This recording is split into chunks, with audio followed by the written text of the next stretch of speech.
Live in a few seconds.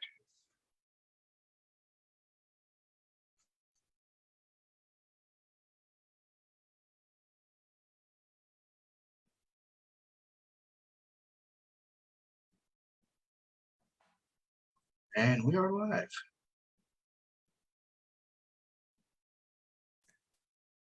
Thanks for having me today. Oh, you're welcome.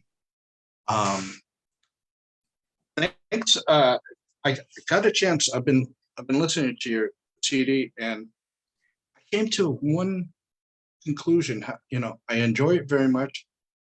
It reminds me of something that could be where you play. It could be almost like do a soundtrack to like either a thriller or a horror movie or something. You know, something like that. It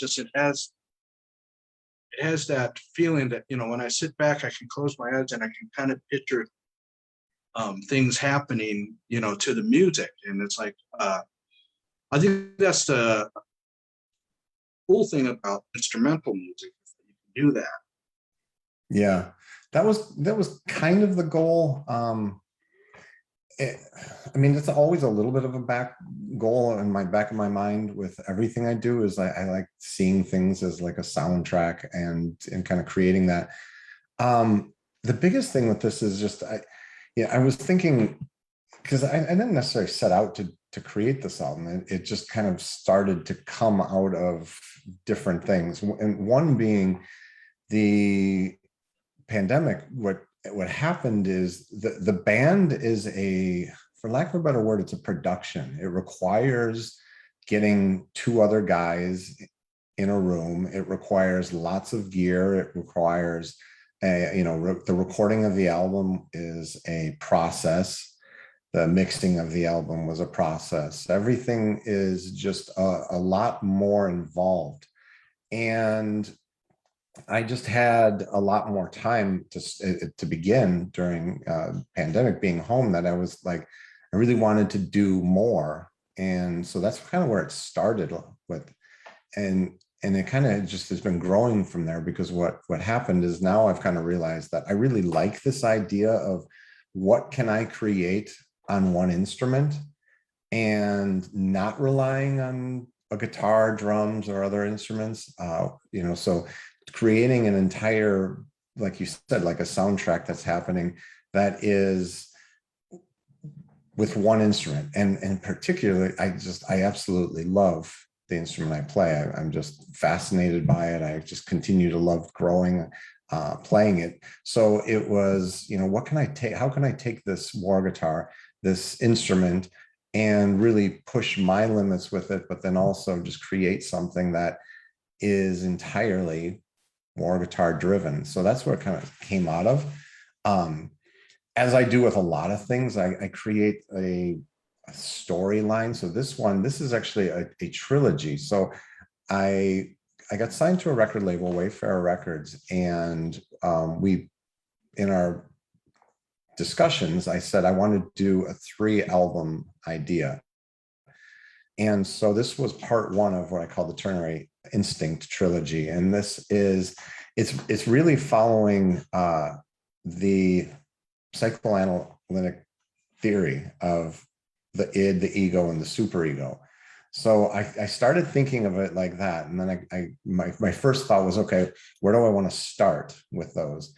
And how I kind of musically interpreted it is I kind of figured the superego was not necessarily the happiest of them, but it was the one that it wasn't the id, the thing pulling you in sometimes negative directions. So I thought I would start with something that was a little less kind of what I typically write, which is very dark music. So I wanted to start with the superego and have it be a little bit more of a lighter vibe to it. But the way I'm writing these things is it follows a circle. So the end of what is the album I just put out, Fictional Mirrors, technically is like leads to the beginning of what will be the 3rd album, because I'm kind of going in my mind backwards from superego to ego to id. And so it forms this sort of trilogy circle coming back around on itself. So it ends in a way where I see the 3rd album kind of picking up, and it's all, again, I kind of think of things intentionally with this soundtrack, but because it's not really, it's almost a soundtrack of what's happening in your mind, because this Right. is, this idea of what's, so the psychoanalytic theory. So it's started with that. And the next one comes out next June now. So I've just begun working on that. And so it's really cool, because what I'm liking about it is that there's been a lot of positive feedback on it.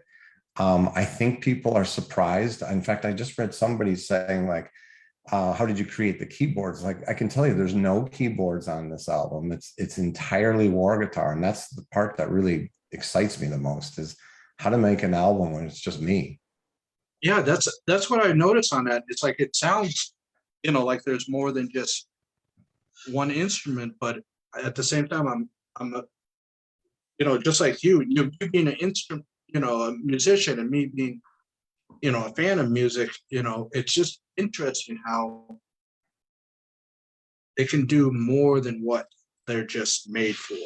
You can create, and I think that's what a lot of the creators of the different instruments are. Is like, we don't want you to just do standard strumming. We want you to, take it and run, and just, Yeah. and that's with that seat, this one, I hear that, and it's just amazing that it's like that's just one instrument doing all those sounds, and how you were saying how this one is the first one, and then your second album is basically the end. It's like, I think it goes to, we don't think in linear from the time we wake up to the time we go to bed. Oops. To the time we go to bed, if we're going to tell a story, we can pick out things from different times of the day. So it's like, for you to do that, that's basically normal. If it's like a normal thing. And so, Yeah. I mean, everybody, expects things to be linear, but it's like, if we really look down, you get down to it, we don't think in linear. We just about the best moments of the day, and we talk about, Yeah. and that's how, with, like you did with your trilogy, you're going from 1 to 3 to 2, basically. Yeah. Yeah, that's it for me too. What it did is it created a little bit of an intentional kind of challenge, I would say. Because what I liked about it is that I wanted to start with something. I'm going to use a Star Wars analogy actually here. Okay. So, you know how, like, he started with episode 4, and the thought process there was that was the place to come in, that the studios would like that part of the story. He could grab everybody's attention and then tell it in the way he wanted and go backwards and all that kind of stuff. For me, I kind of felt a little bit similar, where I thought, and because where in my mind the music is going to go, this was the most accessible. This is where I saw a good New Hope entry into the saga, so to speak. And then I have the ability to kind of weave where I want to go into it, and yet hopefully have the people going for the ride, because I got them on what had a little bit more of, for me at least, major key choices. There was a little bit more accessibility in the songwriting, so to speak, too. So I felt like this was the part to kind of grab people's attention. And now I can take them to eventually the id, where it's like going to sound maybe a little closer to Aziola Cry in a quieter setting, kind of a thing. So it was intentional in a goofy kind of way, I guess. Right. Well, it's like we kind of draw from different influences of how, we're musicians, you it's not just music you guys draw from, you draw from other things that happen in your life, and that's a good analogy with the Star Wars. I think that'll kind of grab people if, they kind of picture in that sense that you giving them something easy to Yeah. understand, and then you hit them with the other stuff. It's like, this is what it's all about. Yeah.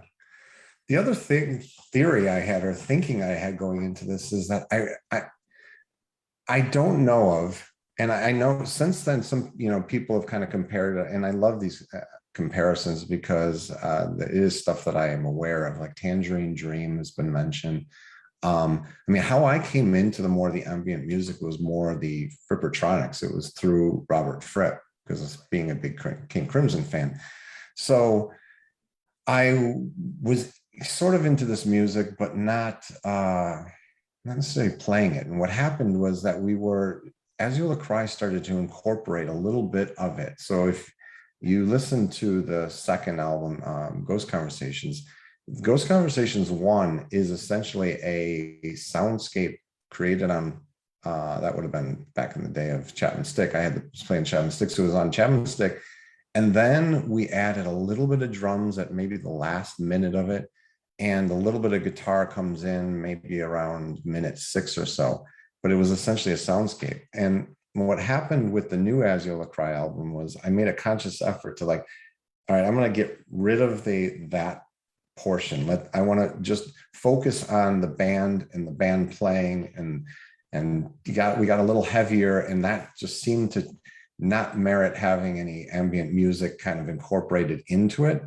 And in doing so, it kind of left me with this open palette of, like, okay, where can I put it? And that's where I decided, all right, I want to create something under my own name that this picks up kind of where I was starting with some of the Aziola Cry stuff.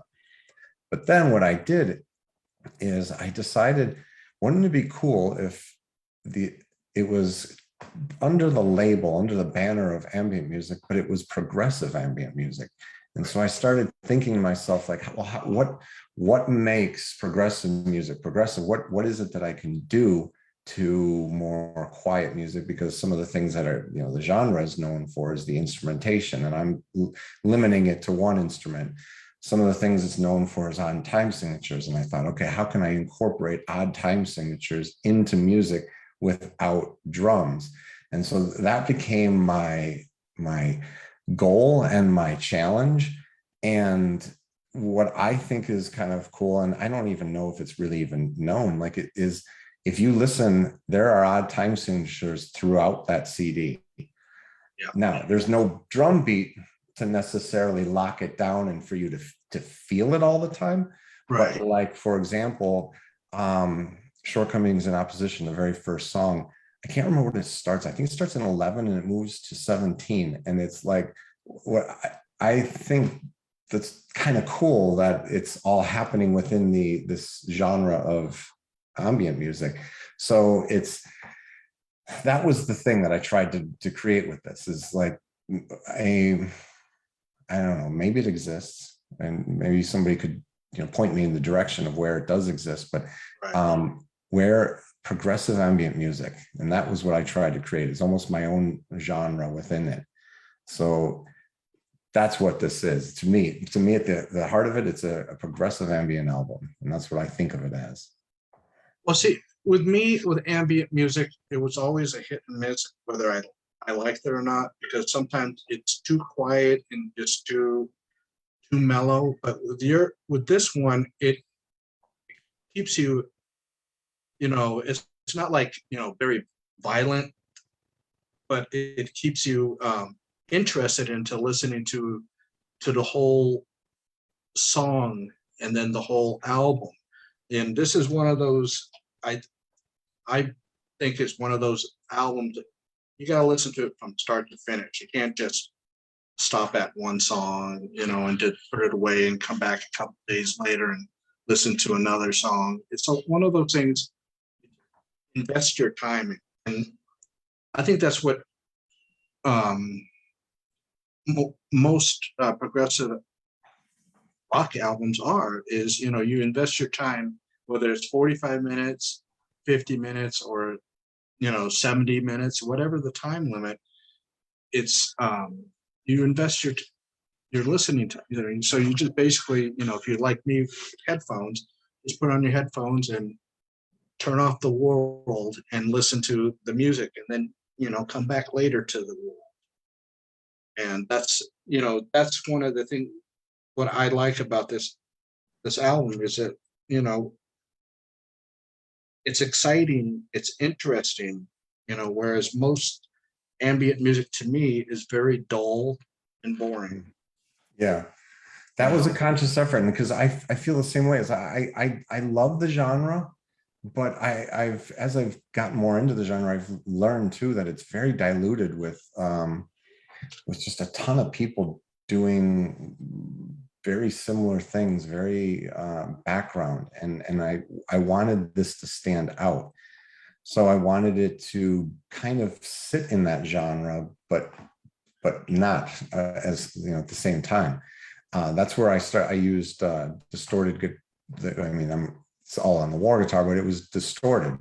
There's where I mean, there's elements of it where it's pure metal happening over the top of what is kind of soundscapes. And I liked that idea of it, is like incorporating something that I don't think the genre uses. I don't think there are many ambient artists that throw in pure metal into it. And that was my idea. I don't think so. You know, I heard, but I have not heard the music itself, but Jim Matheos from Fate's Warning, you know, Yeah, he did an ambient thing, and I think he's coming out with something. there's the second one. It's called Tuesday right, Tuesday something. Yeah, and I don't know how he works it, you know, because, you know, he's known for Fate's Warning, you know, that, you know, prog metal, you know, and it's like be something kind of interesting to Tuesday the Sky. Just looked it up. That's the name of. But what he and I actually like it. I do like it. But what he does is he has full-fledged drums on it. It's right. a band. It's more quiet music for him. But I wouldn't say that it goes as far as being really ambient in any way. It's really more of just a lighter band. But I like that reference though, because I think it's kind of similar in the sense that, like, you know, the rock guy creating more a lighter style of music kind of a thing.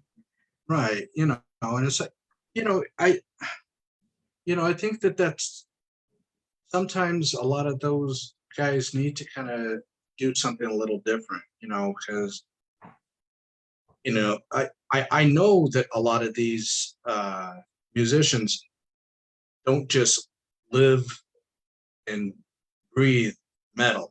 You know, I know they have something else, that other influences, you know, that come to mind, you know, that are different than, you know, all, you know, most heavy metal guys would, you know, say, okay, I like Black Sabbath, I like Iron Maiden, you know, and then if they, you know, throw in, you know, some off the path, you know, some, you know, I can't even think of something, but, you know, just something just completely different what you expect them to be listening to. And it's nice when they kind of go and do something different than their core band, you know, just something that they may have wanted to incorporate in the band, but then, okay, it doesn't quite fit, you know, so let's just do either a solo or a solo band project thing, you know. So Yeah. Well, what I also like about this too is that I think that it's working well on in both genres. So the label is sending the CD out to, you know, the radio stations and things that would normally play music from the label, which is I've been played on like NPR and on quiet, the more quiet sort of ambient programs. But then I also sent it out to the connections I have through the prog world, and the prog world is actually liking it too, because it is that as well. It's got that element of progressive rock in it. So it's kind of cool that it's somewhat blending those two things, and it's actually working, where you've got the progressive element that it feels progressive, and you got the ambient now. So together, it feels like it's kind of achieving what I set out to do in that sense. And to your point, you said earlier, I really love the fact, because I think that that's true for this, is it does feel like it needs to be listened in its entirety, because I don't know if you come in on one song, it kind of defeats the purpose, I think, of the whole of what it is. Right. And I intentionally made every one of the tracks very different, so they don't really sound like, that's one of my other issues sometimes with ambient music, is from track 1 to track 10, it's all the same, just different keys, maybe different Right.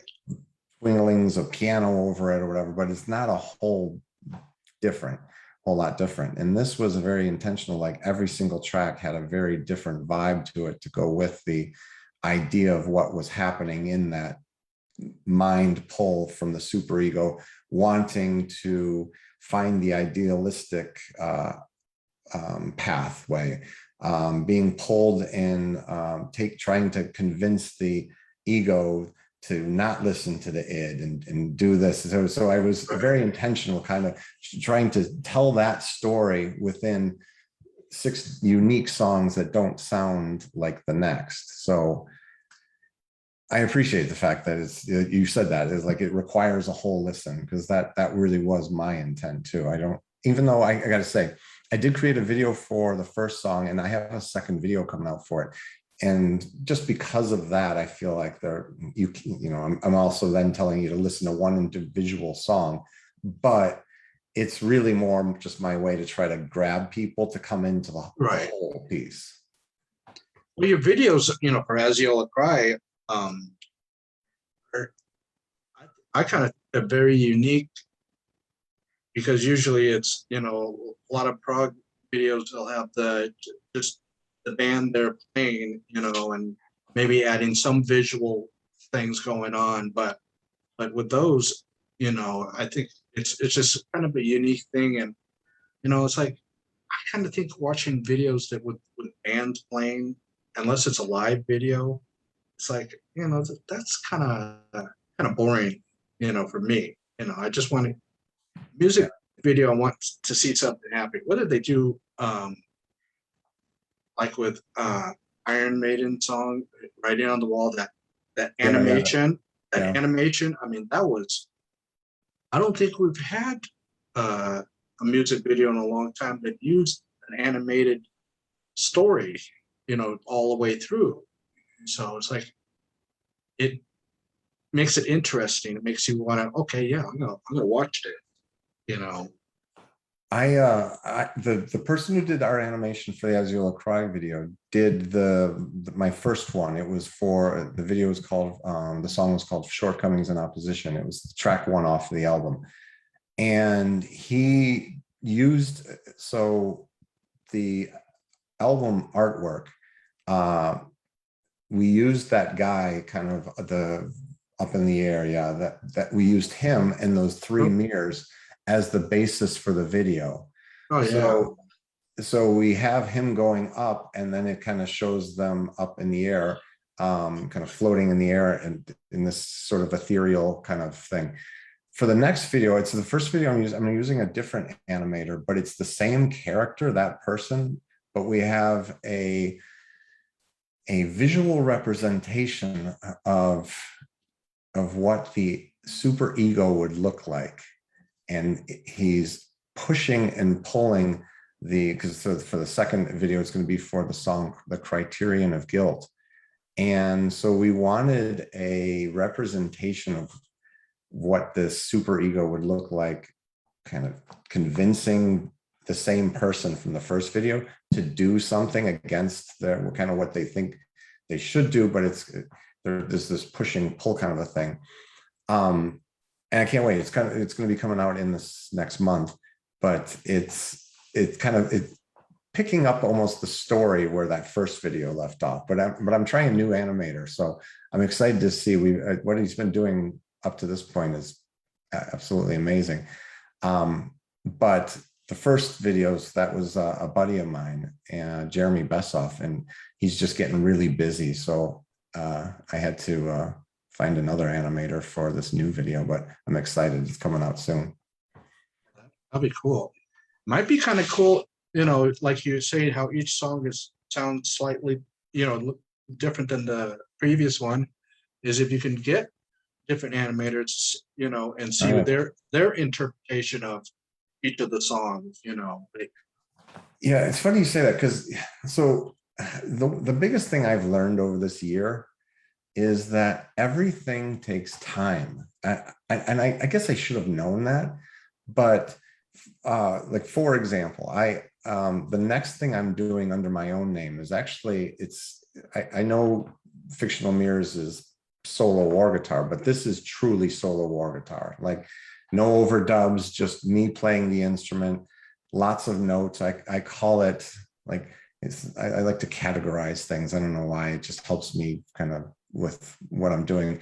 Where this was progressive ambient, I think of this as progressive classical almost. So it's just me playing the instrument like a acoustic guitarist would play, but it's all, again, odd time signatures, and it's all like, it almost sounds like Aziola Cry minus the guys, kind of a thing.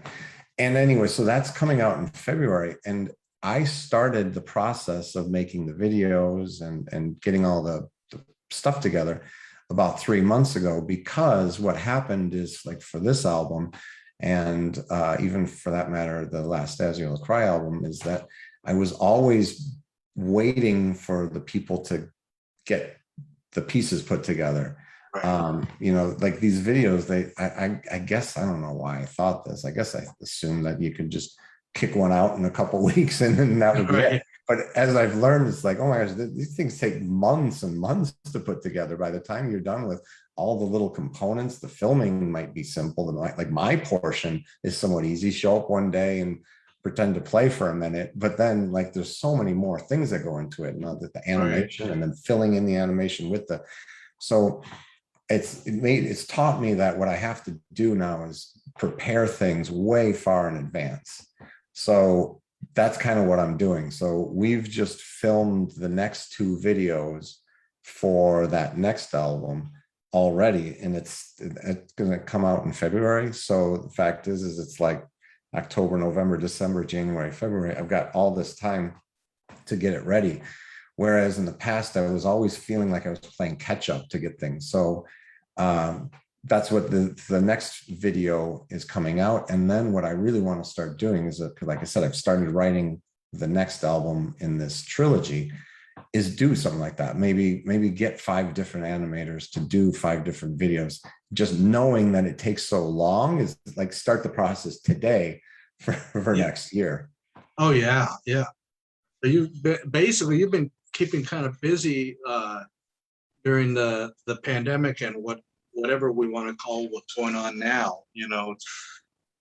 Some people still think it's the pandemic, like myself, and some people don't. And it's like, I mean, I like the fact that in certain ways some live music is coming back, but I think it should be on a smaller scale rather than, how some bands are coming to arenas and stuff like that. I think it's pushing it right now. I mean, the one thing that just happened at the beginning of the month, Prague Stock. I mean, I loved how they did it. They made sure, everybody vaccinated, and proof of vaccination, or else you can't get a ticket, and I think that's how it should be right now for a while, because if anything, music fans' main concern for doing that is make sure the bands don't get sick.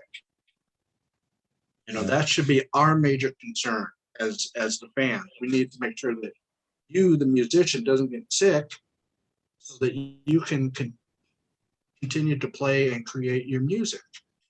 You don't need that to being sick, to be, taking yourself away from your creations.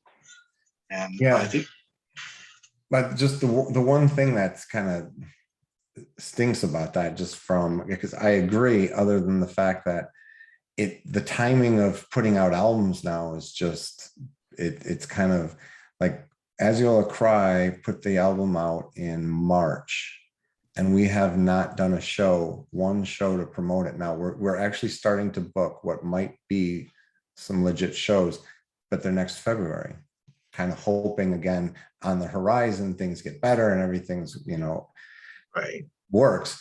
But it's just, it really, like the promotion cycle, so to speak, of any album that has come out this last year has been completely shot as a result of that.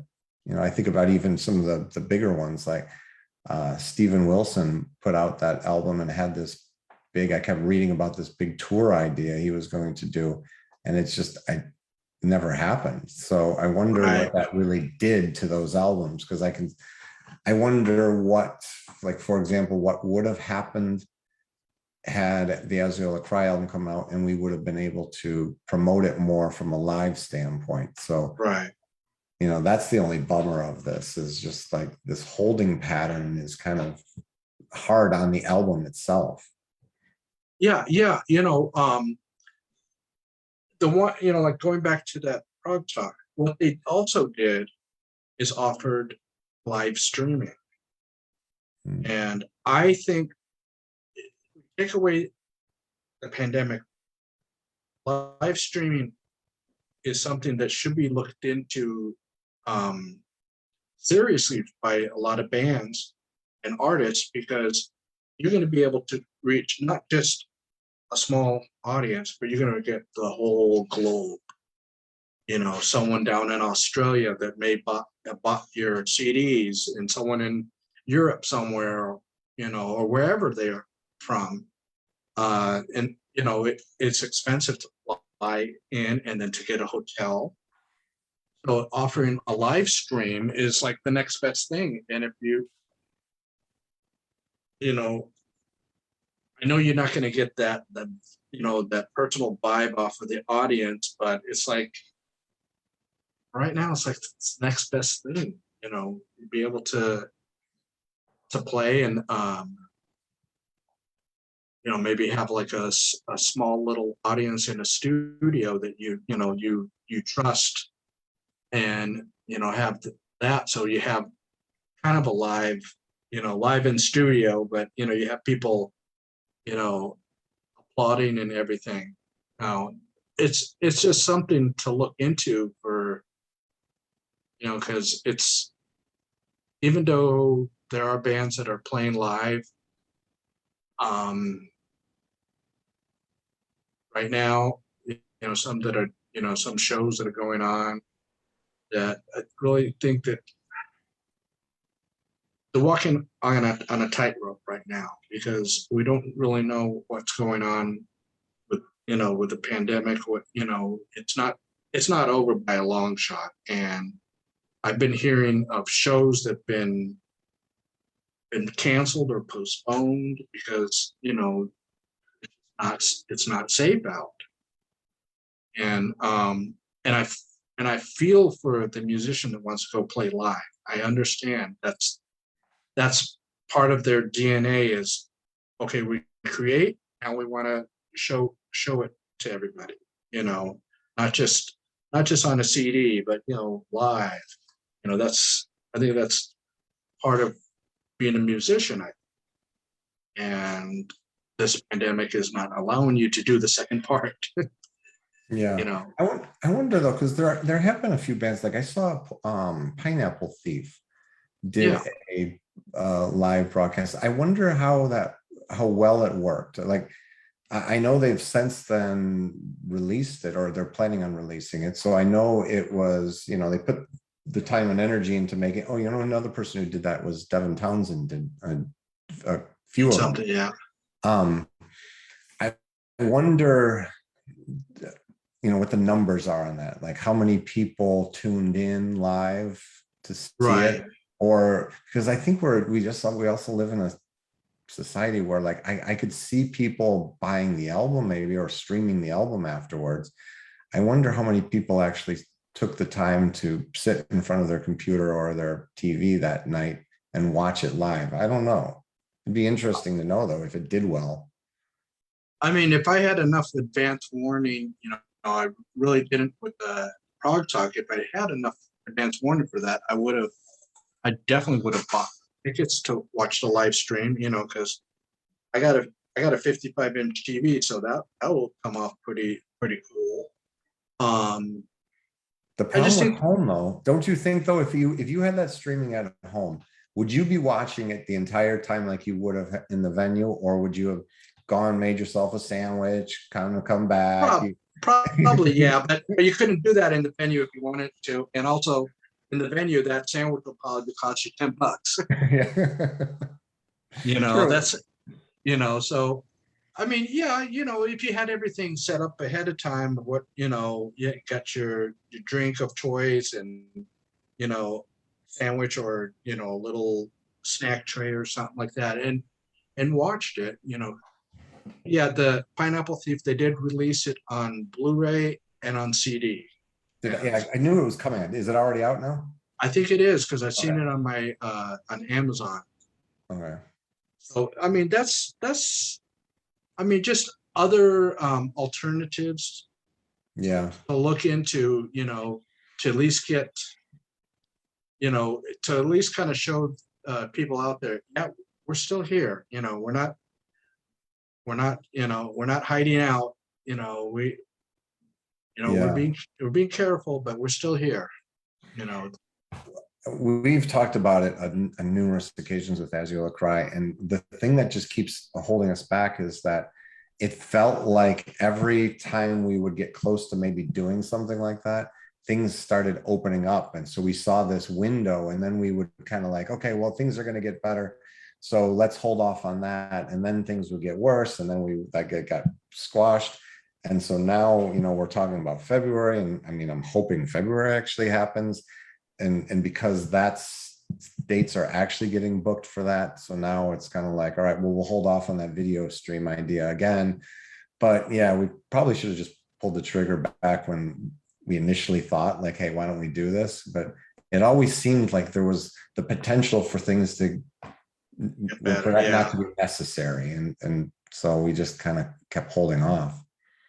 Well, you could always just do like a little teaser type of a thing. This is what, we got our fingers crossed for February, and I mean, it's again, like I said, it's a great alternative, and plus also it's a um, another way to promote your music. Yeah. I know at the beginning of the pandemic there was a lot of solo musicians that were going on that Facebook Live, and they were either if they were guitar players or they were keyboardists, they were doing that and singing along, and having that tip jar and everything like that. I haven't seen much of that lately this year. It Yeah, seemed you're like right. it was like heavy in the summer and the winter of 2020, but then I didn't see much of it happening in 2021. And I think I don't know. I mean, I thought that was a cool idea that if they're playing and if you like what you hear, you give them a little tip, because again, musicians, you while you're doing it for the love of it, it does cost money to get your toys back there.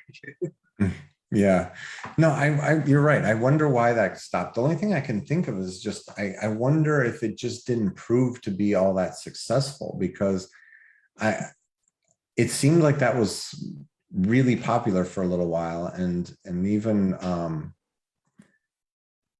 just the abundance of it was at that time, there was a lot of things, there were a lot of bands and solo, like you said, a lot of solo artists. I even think, what's his name? Bruce Sword from Pineapple Thief did his solo thing too during that Yeah, time. He was just coming on with his acoustic guitar. And it did go away. I wonder if maybe it just didn't work out. Like that it wasn't making that much money, or if it was, I don't know. I think the people on the internet are so fickle though. Like I'm not convinced people are clamoring to watch things, because I think we live in, I mean, it's the good example of who watches live TV anymore versus watching Netflix. I don't Right. know if people want to inconvenience themselves to watch something, or have to be at their home to watch something at a particular moment. I think they'd rather just watch it when they feel like watching it. And I think that live stream idea forced people to have to be at a certain place at a certain time. And maybe that's why it Right. didn't work so great.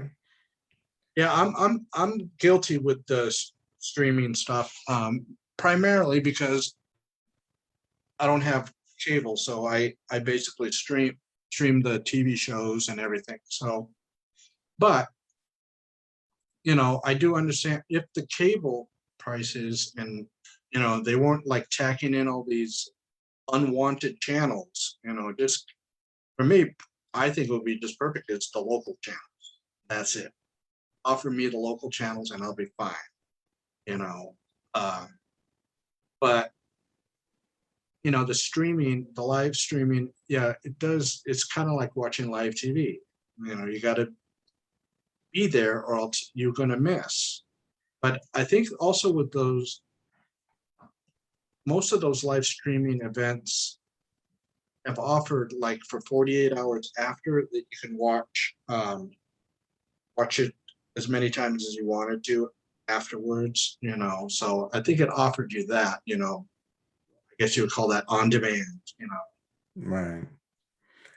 Yeah, you would think it would have been popular enough then to make it survive, make it work. It just doesn't seem like it got quite the traction that it could have, should have had. The other thing that I'm thinking is maybe Facebook kind of got involved and maybe it said, oh, you're trying to make some money off of this. We want to. It's always that, the off of the platform, and then it's like, you're making so much money that you don't even need to ask people for money. You know, at the beginning of Facebook, yeah, I could see, but now it's like I think that that's what another factor could be, is that Facebook was probably saying, where's my cut? Yeah. Because I think YouTube did that. Because I had a friend of mine, he was doing it on Facebook, YouTube, and Instagram. He was doing live streaming, and I think he stopped altogether on Facebook. The only one that he's doing it on, I think, is Instagram, and maybe YouTube still. I This is like a total psychedelic experience. I mean, Yeah. this guy is like a multi-instrumentalist. He starts one thing off and then he just like keeps on adding to it. Um, I'm sure musicians have another word for it, but I kind of equate it to like the row, row, row your boat, where they start singing and then someone adds to it and adds and adds. And that's what he does. And it's all of a sudden went from just like full instruments to almost a full band sound, and it was, I think he does it at like every Friday night or something. Uh, I gotta tell you, here's another reason why I've been hesitant, and I don't know if this is necessarily the case with everybody, but this is what I've seen, and this is why I kind of haven't done it. I am, for better or worse, I am a perfectionist, and I've seen far too many of these videos that happen where, like, this is the background, my room here. And I look at that and I see some, and actually, like, to be honest with you, I think this is a better background than the ones I've seen, where I see, a refrigerator in the background, and then there's, weird things. And I'm like, really, this is a live stream of your room where you set up a keyboard in or whatever. And it looks to me very unprofessional. right. So for what I've considered doing is again, becomes this production, because I wouldn't film either my solo stuff or the band. I wouldn't do it in any less than a grand setting with, camera angles and all sorts of different, lighting and all that kind of stuff, which then becomes like the Pineapple Thief production. I mean, why they're releasing it on CD and DVD is because it looks great. It's a fantastic concert. Oh, yeah. A lot of people though just kind of did it makeshift, and I think it just doesn't look great. And as a result, I don't know, it's kind of maybe killed a little bit of it, a little bit of the excitement, at least for me, because I've seen way too many low budget, garbage looking videos with one Oh, camera angle in the corner, kind of looking down at it. And it's like, it's not really what I want to do. no, yeah, that makes perfect sense. I mean, if anything, if you can have a setting in the background, if it's your solo instrument, um, make it look like an open mic thing in the back. If you're gonna do that, just get a green screen and find an open mic picture. That I mean, Yeah. towards the beginning of me doing this, I had a green screen and thing kept on tearing. So I was like, okay, well, I relocated my desk so I can get my CD collection in. And I think this is the best background that I can figure. Mhm. I mean, over there towards that direction, I have my movies. So if I ever do something based on movies, I'll just aim the computer in that direction. So it's Right. like, you have to have the right background for what you're doing. Yeah. I watched this. It was a 3-day live stream it was for ambient artists. And for everyone that maybe like put the time and energy into making it look pretty extravagant and cool, like an actual concert, somebody else was just in a bedroom and put some lights, like those little strands of lights, and it looked so tacky to me that I just thought, I want to shy away from this. I don't know if I want to do like, for me, I think I might do this, not necessarily with Aziola Cry, but with the solo album that's coming out in February. I'd like to do a live stream of that, because I think it'll be interesting, because I think seeing my fingers and what I'm actually playing is kind of one of the cool things about that particular album and the instrument in general. But where I'm going to do it is we're talking right now, renting out a recording studio. I'm talking about having a full lighting production and all that kind of stuff to make it actually good. Yeah, So yeah.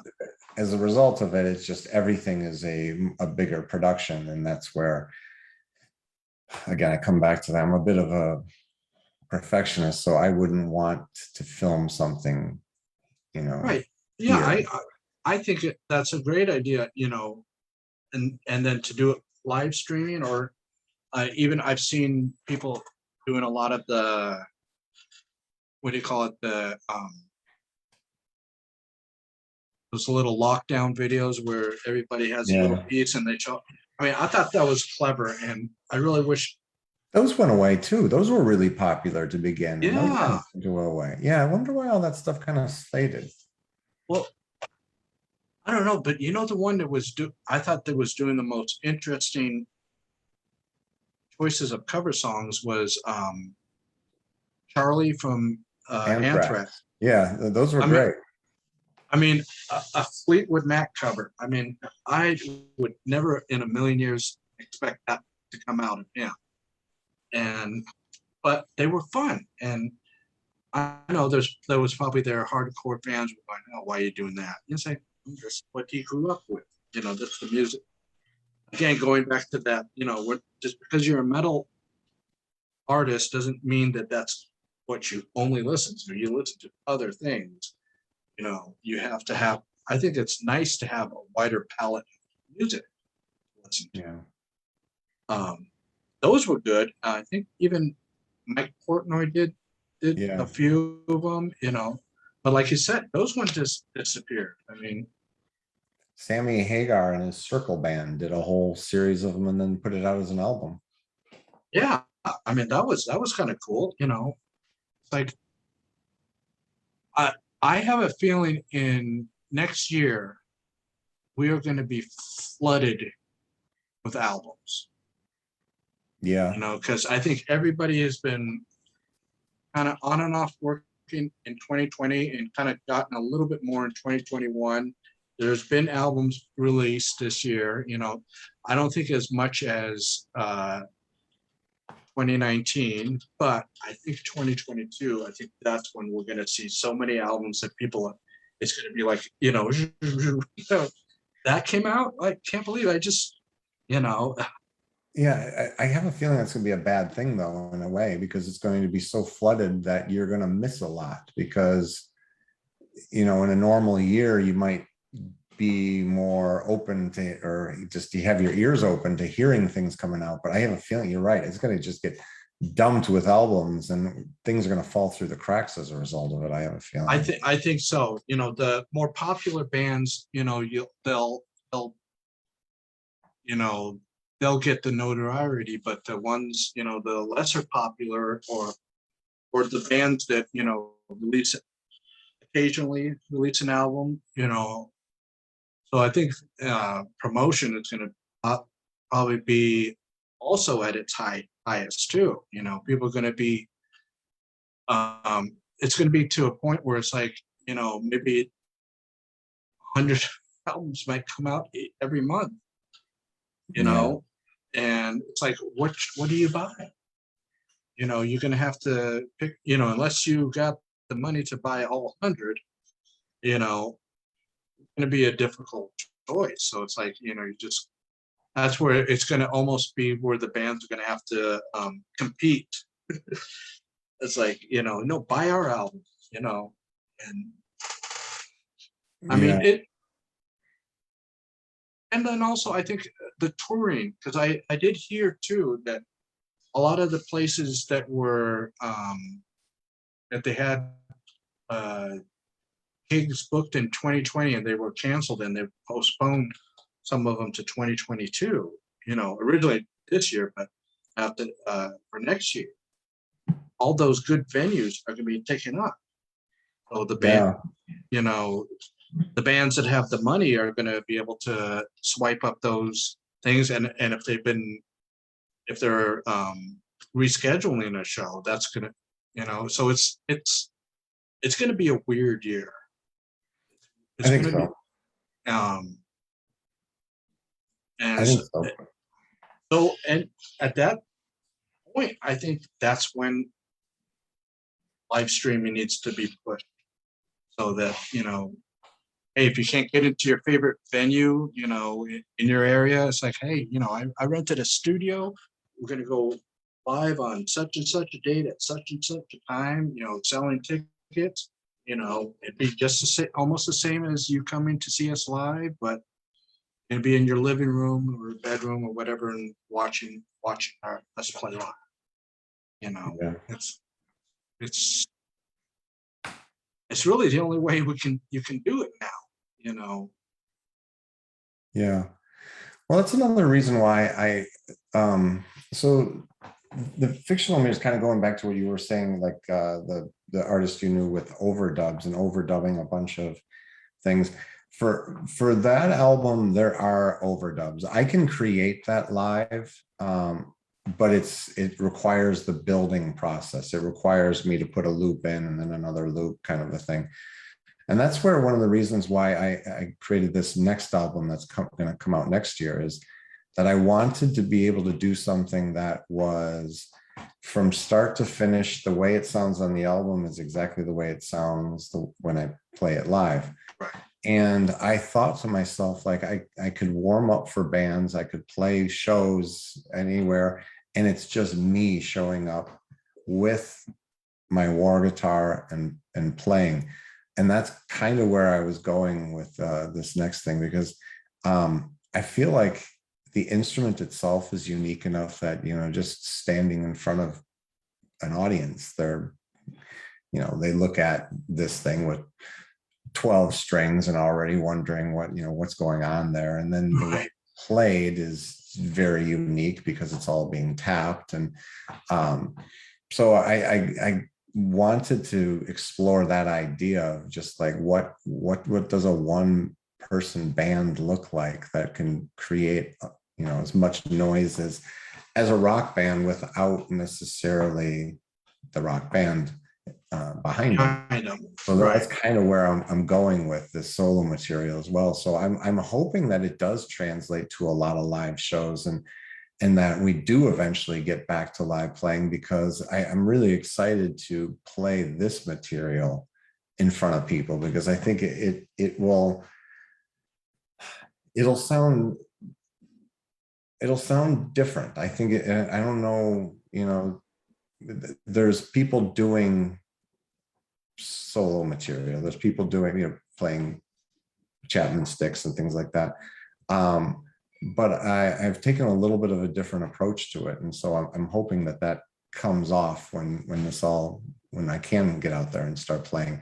And if it does require a live stream of it, I'm prepared to do that as well, because I think that would be nice to document. In fact, I have this idea, right before the show started, I showed you my semi-acoustic. I was thinking that I would just play all of this material on that as almost like an acoustic guitarist playing Right. material, which would give it an entirely different sound than what it sounds like on the albums.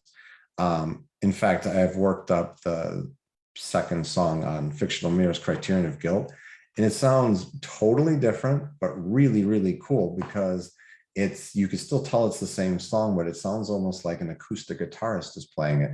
And so I have this idea for doing a live stream, like I said, of all this material. I'm going to put in quotes acoustic, because it's not truly an acoustic war guitar, but it sounds acoustic. So I'm hoping to do that, but I got to tell you, I'm itching to get out there and play really live in front of people, because Oh yeah. there still is something that's totally different about that audience interaction, Oh and just yeah. the Yeah. That's loudness of everything about it. because you feed off of each other. Yeah, It's like it's a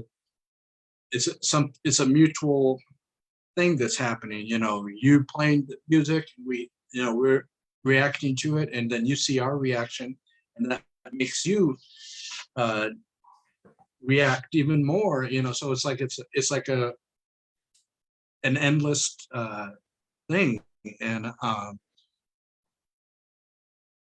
I would like to see live music. I'm not at a point where health wise that I can, because I don't know what else is going on with let's say the person to my left or my right, what's going on with them, you know so I'm thinking that it may be a couple years before I'm to that point. But the other thing is, no one comes to me.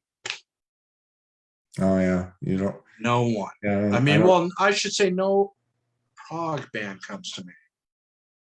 We get country, we get hip hop, and we get I call them the greatest hits tour people. The ones that are just right. Go there to play their hits. Haven't put out an album in decades. We're just playing our hits. That seems to be all it. Or those kind of bands are usually the ones that play country fairs or something like that. You know, Yeah. I so didn't it's think like, about that. I guess I don't even think about it, because I live in Chicago, and oh, I know obviously you. it's a tour spot for everyone, so they all come through. So Yeah, I don't that's even think it's. about it. I mean, I keep on hearing of a lot of, before the pandemic, a lot of, my friends that are uh, from that area, and they always talk about the different things that are happening there. And I'm like, going, wow. I wouldn't want to move to a big city ever again, because I lived in the Los Angeles area, and uh, there's way too much. There's way too much people to deal with. But I think it's fantastic that you have that community. I mean, I spoke, I'm sure you know him, Luis Nassar or Yeah, Nasir, yeah. I'm sure. We've just been talking. We're gonna do some shows together coming next year. So Oh, that's cool. Yeah, he's a cool guy. I mean, fun to talk to, and great music that he puts out. I can actually see you guys, you know, touring together. I think your music will complement each other. You know, and still sound different. That's the yeah, thing. That's the one thing is, you want to get uh, bands to complement each other, but you don't want the same kind of band, five or 4 3 band, whatever, how many bands are there. You don't want them to all sound the same. That's like it's almost like it's like, okay, we're gonna play the same music, but we're gonna change up the band members. I think there was a lot of festivals that were guilty of that in the 90s and early 2000s that they were playing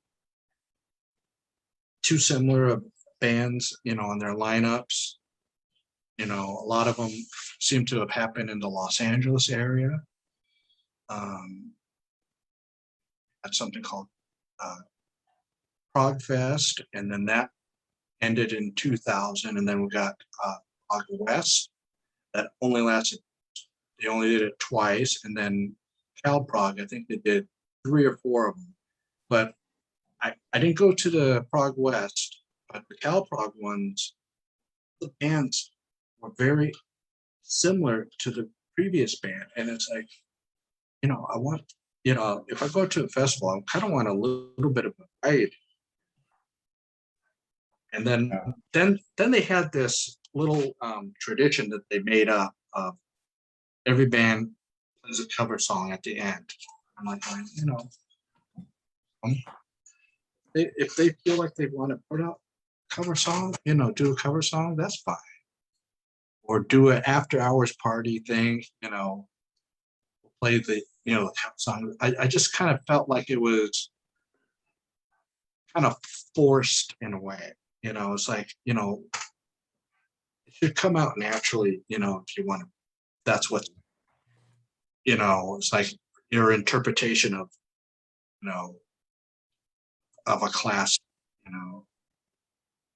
yeah. That sounds forced. Yeah, I wouldn't want to do that. I wanted to also ask you too, because you kind of mentioned every so often Aziola cry. Um, how was that going? Good. We have something coming out shortly. It's a new video of sorts. Uh, and I mean, right now we're just in the kind of holding pattern, but we're rehearsing so that we're ready to go when the timing is right. Like I said, February is kind of what we're gearing towards right now. So that's the plan for that. I have been writing for the band so that at least we could take advantage of this time. And there's even talk, I don't know if we're going to get to this, but there's even talk of us maybe going into the studio early next year, so that we don't have quite the long gap in between albums that we did this time. Right. So maybe we'll put out something sooner than later. I think there's a possibility for that. I would say, I'm this is the little bit where it rests on my shoulders, because I'm this perfectionist I keep talking about, and I feel like there's been a progression from every album to every album, and this last one I feel is the sound that I wanted to achieve, and so now I'm kind of thinking where to go next, and so there's a little bit of this unnecessary maybe, but weight on my shoulders as to kind of like where do we take it. I've got some material written that I think is, the direction that I want to take it in. But I keep kind of hemming and hawing with it, kind of like, all right, is it perfect yet? Is it like, what do I want to do? So You know, like ideally we'll get something else recorded sooner than later, in an ideal world next year at some point. But I really also feel like we needed to give some time to the Ironic Divide, since it came out in a weird time and we really never were able to promote it. So I do feel like even if we get into a studio and record something, I think it would be kind of held for a little bit until we fully gave the time and energy to the Ironic Divide, because it just, it feels like it came out. There was a lot of great momentum. You know, reviews, sales, all that stuff was great, but it just, I really feel like we need to get out and play that material live, Yeah. or before I can consider it like, all right, that chapter is done, move on to the next one. Right. So, Right. Well, that makes sense. That makes, you know, because I mean, I can actually kind of picture that as you know, the Aziola Cries music on a live setting, you know, because what it's so powerful. It's got that aggression, but then there's a beauty to it at the same time, you know, and that's what draws me to that kind of music is, you know, when they're heavy. I don't like heavy for heavy's sake. You know, I like it where it has some meaning behind it, and it but if you're just trying, you know, like a lot of modern metal bands, it just seems like they're just like in your face every single second of the song. They're not letting you breathe, to catch your breath. It's like being on a wild roller coaster, a nonstop roller coaster. It's like, you know, you need to let the audience breathe a little bit and let the listener, catch his or her breath, to digest everything. But if it's all in your face. yeah, well, it's interesting because like in both genres that I find myself attracted to, both ambient and the progressive stuff, I love the genre. I'm a fan of the genre, but I also see, I don't want to call it faults. That's not the right word, but I see there's things about it that I don't personally love. So within the ambient music, I don't love that ultra boring. There's no song there. It just kind of is a drone that just doesn't do anything. So there's in that genre, there's the problem I have with that. In progressive, it's almost like it's the opposite. It's the drone's too boring. Progressive, they try to show off their playing ability to such an extent that the song isn't there. So in both cases, there's no real song there. It's one is just so boring. It's just like a note. And the other one, there's 9 million notes, Right. and there's no song there. And so like, I like, those are the extremes. I kind of like somewhere in the middle where there's a song there, you can hear it. Even with Fictional Mirrors, if you listen, there's actually verse, chorus, solo, outro. Like I've assembled these ambient pieces to be songs. And I think for me, that's important because I like there to be something that comes back, like a chorus does come back. The reason why choruses exist is because it's that catchy part of the song where and if there's vocals, you're singing that chorus kind of thing. Well, I feel like that has to happen within instrumental music too, where something where you kind of hear it and then, oh yeah, I remember this part. I liked this part, and it comes back. With some of the progressive music that's out there, it's just like, I get it. You can play fantastic. But it just is, I think of it as just noodling. It's just playing a million notes, and it's fun to do. I've got 12 strings to noodle on, but it doesn't necessarily always sound great to doing an hour's worth of it, at least in my mind. So yeah, I feel like that's kind of where I always wanted Aziola Cry to be, is just at the forefront. There's songs there. There's something you can listen to and like. Now, are there moments where we take our solos and we do that kind of stuff and maybe show off a little bit more? Of course. But I wouldn't say that it's 40 minutes of show off from start to finish. Right. That's important to me, I feel like. Well, So, it's like you have it right here, and then every once in a while you just kind of go a little, you go with your solos, but then you bring it back to where it's supposed to be. And I have to agree with you that that's like, I think it's more in the progressive metal that you get these endless noodling.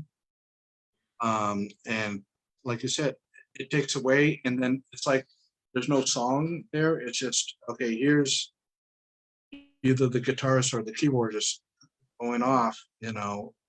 Occasionally you let the drummer and the bass player, do their thing, but it's mostly the guitar and keyboards that are, noodling endlessly. And it's like, it gets tiresome. And then they put albums out that they all sound the same. And it's like, there's nothing different, you know, and it's almost as if like they forget that they're a progressive band. I always thought the progressive band means you're going to do something different on your next album.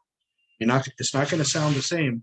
You'll have your core signature sound, but you're expanding on it, you're progressing. And that's what I think, you know, is missing with a majority of bands today is they're not progressing. They picked the point 1970 something, and we're just going to copy that year over and over and over and over, and yeah, it gets boring.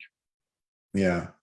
Yeah, that's the interesting thing is like I'm so entrenched in both of these genres, but meanwhile, there's aspects of them that I don't particularly care for. And within the progressive, it's definitely that. It's just I love the fact that there's a lot of great musicians in the genre. That to me is important. I like that aspect of it. But just as important as being a flashy player on occasion is writing a good song. And I think that that's what is missing from time to time. Not all bands, of course, but I mean, that's the stuff again that I gravitate to are the songwriters. That's why you take progressive rock band of like Porcupine Tree, and I can love every single thing they've done because at the core of it, those are great songs with people playing it. And then you can say, I'm not going to say another band, but there's other bands out there then that like I don't necessarily love, and it's because they're not writing a great song at its core and then showing off a little bit over the top. It's just Right. Yeah. it's meant to be show off from start to finish. Right. I remember growing up, there was a couple of those, I wouldn't say he's progressive, but Yngwie Malmsteen, that endless noodle. It's like, I enjoyed it for one album, okay, but then the next album that I got into, it's like, that sounds like what he just did. After that, it's like, I'm not going to invest in someone that's going to just basically put the same thing out every time, Yeah. release an album. Well, it's the difference between a great songwriter and not. And I think Yngwie is a good example of somebody who can play his guitar very well, but I don't think he's a great songwriter. And then you look at somebody like, I think like a Joe Satriani can play his guitar well, but I think he actually writes some great songs. They're very listenable and Right. instrumental, kind of in the same genre of sorts. But there's just a very big difference between the songwriting skills of one and the other. And I think that's Right. either. Both of them can play the guitar very well. Oh, yeah. Yeah. But it's just one has a song, one doesn't. Well, this is Jason's. Is this your first solo? Or have you done Technically, no. But this is first of your trilogy? First song album in the trilogy, and I kind of like rethinking like this is me. This is I think of it like a restart. This is the first album. Okay. So I would strongly recommend getting this. If you want some good instrumental music, I mean, something that you can sit down and listen to and invest your time. What is that? 6 songs? 6 songs, yeah. 6 songs, the last being the longest of them all. Yeah, that's the But epic. you know, and honestly, when you listen to it, at least for me, time doesn't really exist for me, and when it's a good song, I just go right to the next, and it feels like no time has gone by. You know? And I mean, I've there's very few times that I've felt that way about albums that, there's some out there that are good, but then you kind of feel like you're forced to listen to the next song and to the next. I guess you'd call it a hard listen.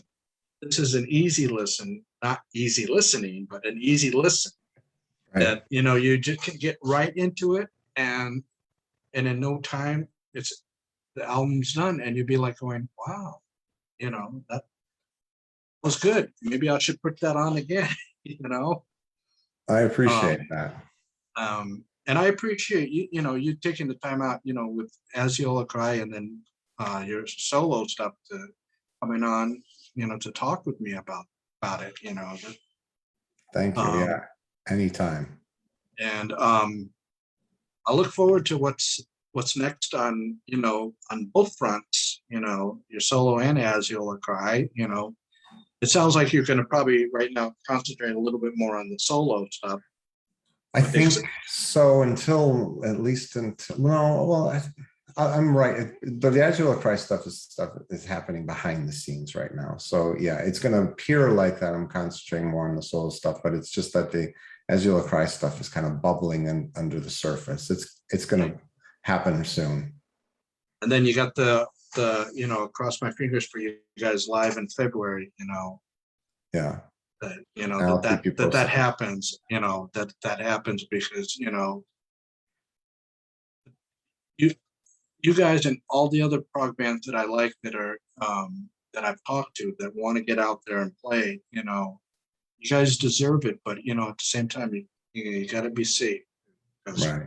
we need you around so you can create more music for us, to get Absolutely. and enjoy. That's my primary concern right now, is that I don't want any of my favorite bands or musicians to get sick. I want them to be healthy, so that when we truly are out of the woods, um, go and enjoy like we did back in 2019, and before, where we can Right. enjoy the concert, and not in the back of our mind think, am I gonna get sick here? Like, if anything, the most that happen at a concert is you might get a contact high from someone, Yeah. or smell a lot of beer on the floor and stuff like that.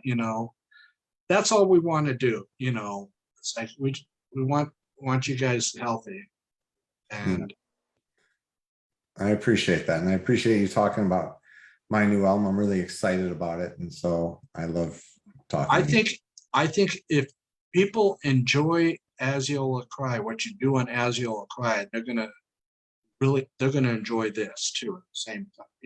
It's just a different, you know, format, if you will, but you get to hear, it's not saying anything bad about the other guys, but it's like, now you get to hear you front and center, nothing behind you. It's all focused on you and what you create with your war guitar, which that's an amazing instrument. I don't think I've ever seen a more amazing instrument, and Mm. and so, if people love your stuff with Aziola Cry, this is something that they're gonna have to get, just to see what you do on your own. I mean, this is in the truest sense a solo album. Right. People say they're doing solo albums, but they're bringing in other people. But it's like, no. So I think in my mind, a solo album is you by yourself, whether it's you doing like yourself one instrument, or you're doing multiple instruments, but you're doing it all by yourself. Right. So Yeah, This, 100% wah guitar, and that's what I love about it. That challenge. yeah. So, again, I appreciate taking the Thank time you. out today, and good luck in February. Yeah, And we'll talk soon. We'll stay in touch. okay, of course. All right. Well, thank you again, and everybody out there, buy this. Thanks. It's good stuff. All right. Well, I'll talk to you soon, Jason. All right. Bye-bye.